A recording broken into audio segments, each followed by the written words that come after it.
मैं वही दीपक पंडित हूँ जिसने 22 अप्रैल 2018 में चंद्रशेखर रावण पे गोली चलाई थी। मैं जिम्मेदारी लेता हूँ।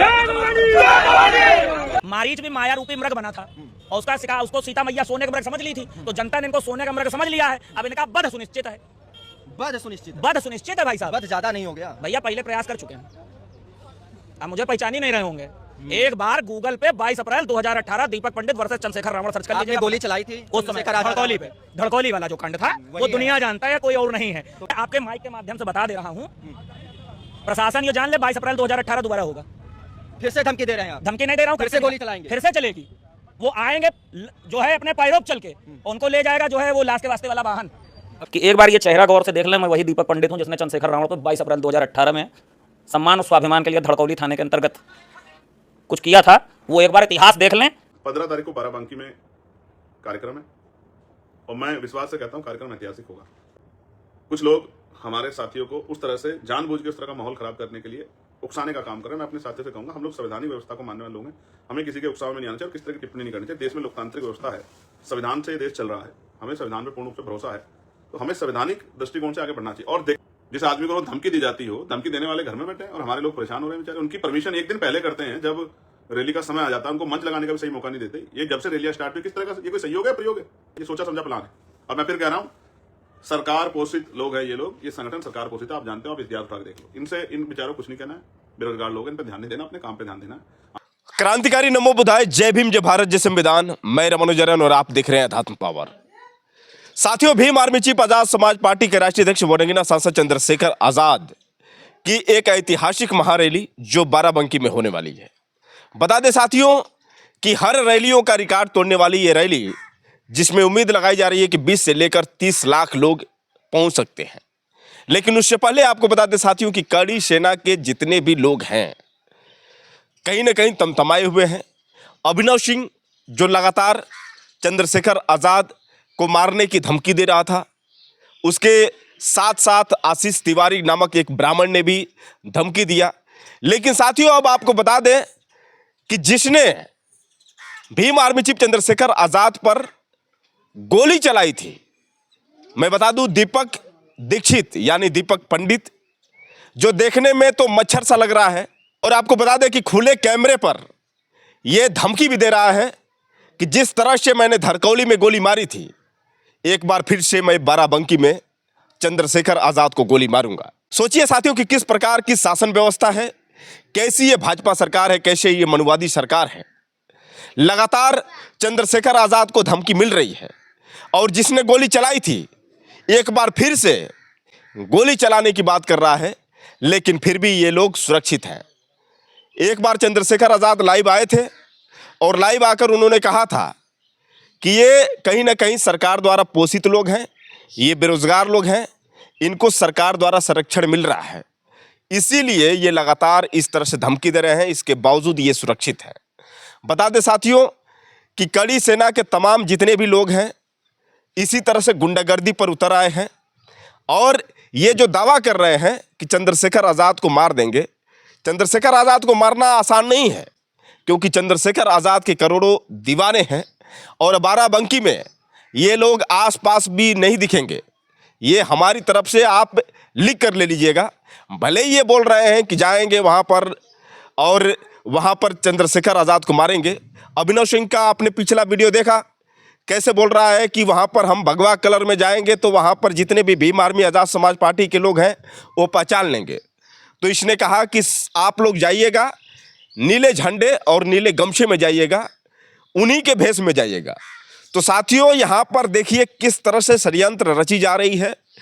और प्रयागराज हिंसा की बात करें तो जैसा कि साथियों आप जानते हैं कि वहाँ पर जो हिंसा करने वाले थे नीले गमछे में, या वही लोग थे जो कड़ी सेना के इस समय आग उगल रहे हैं। तो आप इसी बात से साथियों आप अंदाजा लगा सकते हैं कि जो लोग वहाँ पर पहुँचेंगे नीले भेष में, कि समझने में दिक्कत ना हो। तो मैं तो यही कहूँगा कि जितने भी भीम आर्मी व आज़ाद समाज पार्टी के वहाँ पर पदाधिकारी हैं, जो भी वहाँ पर वॉलंटियर फोर्स लगी है, उनको प्रयास करना चाहिए कि कौन से वो लोग हैं जो नीले गमछे में नीले झंडे लेकर आए हैं।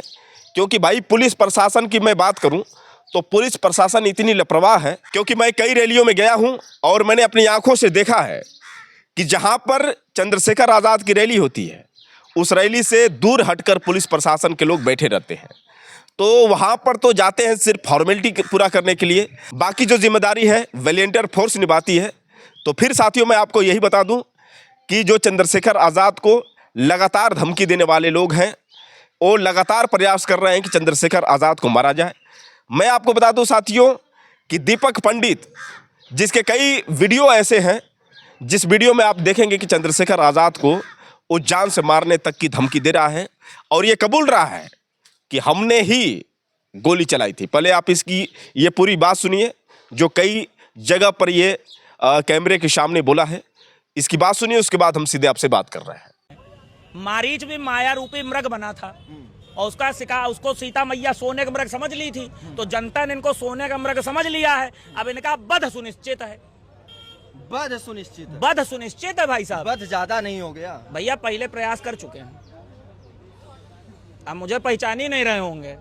एक बार गूगल पे 22 अप्रैल 2018 दीपक पंडित वर्सेस चंद्रशेखर रावण सर्च कर लीजिए। गोली चलाई थी उस समय धड़कौली पे, धड़कौली वाला जो कांड था वो दुनिया जानता है, कोई और नहीं है। तो भैया देखिए ये दीपक दीक्षित बड़े खुशी हो रहे हैं साहब, बड़ा गर्व महसूस हो रहा है इस पे। भैया गर्व की बात यह है क्योंकि वो एक ऐसा व्यक्ति है जो इस देश के एक समाज को खंड खंड करने का प्रयास कर रहा है। हाँ। दलित में समाज में 3 तरह के दलित होते हैं। हाँ। पहले वो होते हैं जो बाबा भीमराव अंबेडकर को भी मानते हैं और हमारे धर्म को भी मानते हैं, सनातन को भी मानते हैं। दूसरे दलित वो होते हैं जो राजनैतिक रूप से राजनैतिक पार्टियों को मानते हैं, ठीक है, और ना वो मेरे धर्म पे टिप्पणी करेंगे और ना हम उन पर टिप्पणी करते, वो नहीं मानते सनातन को, लेकिन वो हमारे धर्म पर टिप्पणी नहीं करेंगे।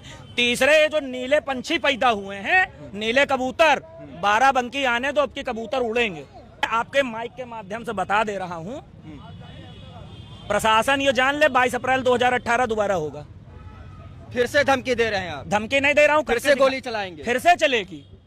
वो आएंगे जो है अपने पैरों चल के, और उनको ले जाएगा जो है वो लाश के वास्ते वाला वाहन।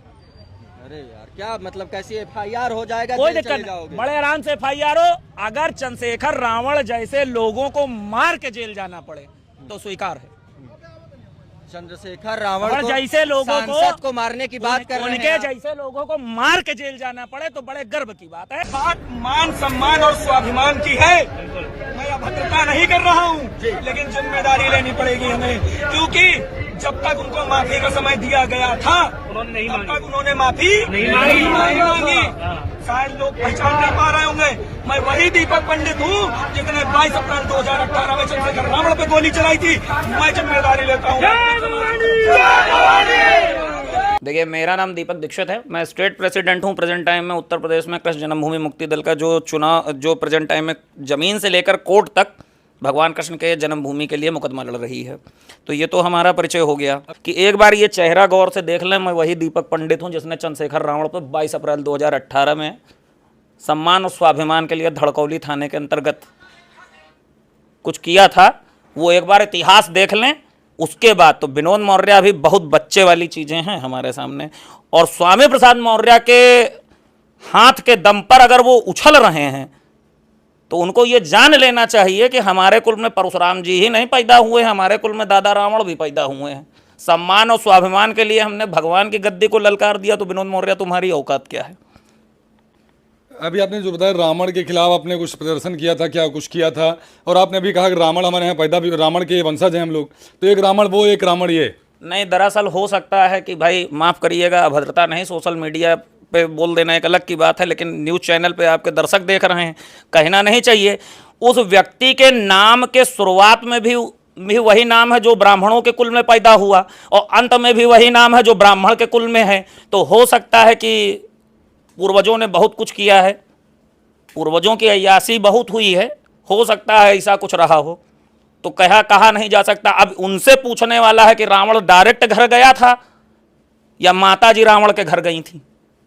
चंद्रशेखर आज़ाद हों, रावण हों या फिर जो है स्वामी प्रसाद मौर्य हों या किसी भी बिरादरी का कोई भी व्यक्ति हो, अगर ब्राह्मण समाज के स्वाभिमान सम्मान के विरुद्ध या हमारे देश या धर्म के विरुद्ध बोलेगा तो हम प्रशासन के पास भीख मांगने वाले ब्राह्मणों में नहीं है भाई।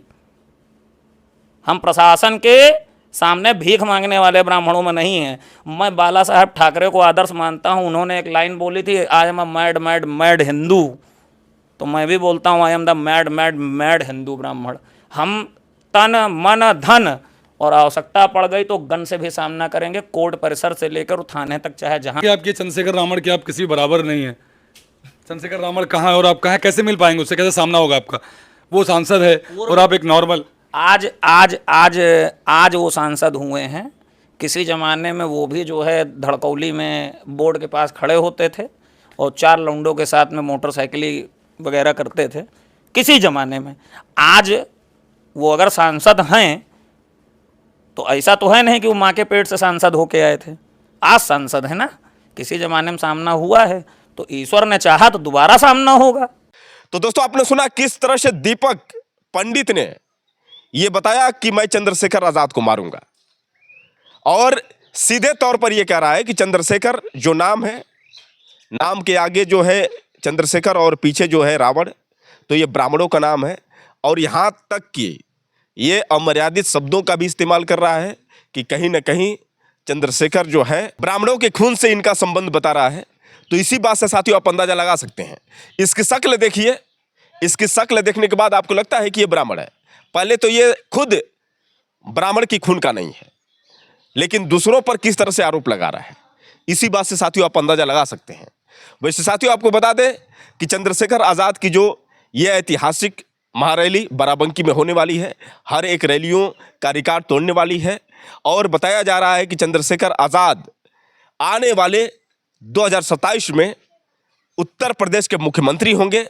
और बता दें साथियों कि जिस तरह से उनके हर एक रैलियों में जनसैलाब बढ़ता जा रहा है, जिस तरह से महिलाओं की संख्या दिन पर दिन बढ़ती जा रही है। और आपको बता दें कि अब तक जो आपने 10 से लेकर 20 लाख तक के लोगों की रैली देखी थी, लेकिन अब जो है उम्मीद यही लगाई जा रही है कि रैली में कहीं ना कहीं 20 से लेकर 30 लाख लोग तक पहुंच सकते हैं। वैसे साथियों आप लोग की क्या राय है, आप लोग कमेंट करके बताइए। और क्या आपको लगता है कि ये कड़ी सेना के जो लोग हैं जाकर वहां पर चंद्रशेखर आजाद की रैली में माहौल बिगाड़ने का काम कर पाएंगे? और जो ये दीपक पंडित है जो चंद्रशेखर आजाद को जान से मारने की धमकी दे रहा है, क्या यह फिर से दोबारा गोली मारेगा? कमेंट करके बताइए साथियों। और आपको वीडियो कैसा लगा आप लोग कमेंट करके ये भी बताइएगा। और हो सके तो इस वीडियो को ज़्यादा से ज़्यादा शेयर करें। फिर मिलेंगे अगले वीडियो के साथ, तब तक के लिए क्रांतिकारी नमो बुधाय, जय भीम।